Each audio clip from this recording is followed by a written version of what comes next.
Do not give love that the world gives. The love of God is pure, and it's true that God is love. He is merciful and He is forgiving. The love that this world gives is not the love of God.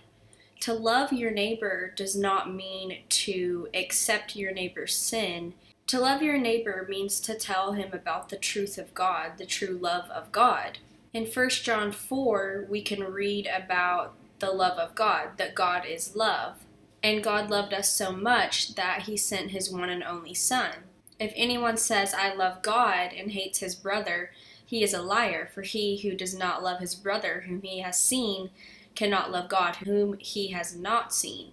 And this commandment we have from Him, whoever loves God must also love his brother. A lot of people just like to say that God is love, and that's the only thing that they can quote from the Bible or that they associate with God. And it is true that God is love, but God's love is not of this world. The love from God is not the same love in the world.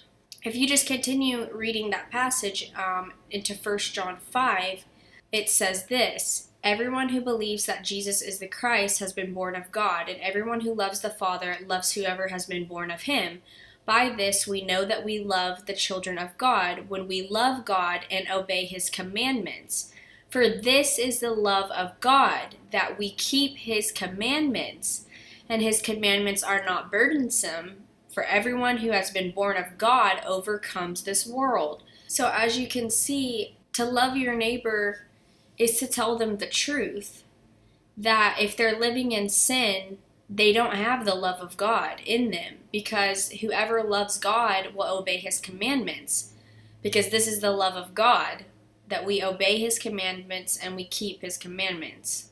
Do you have the love of God? Do you keep His commandments? Do you obey Jesus?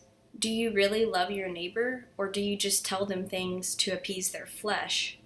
Do you really care about them? Do you really love and care about their soul?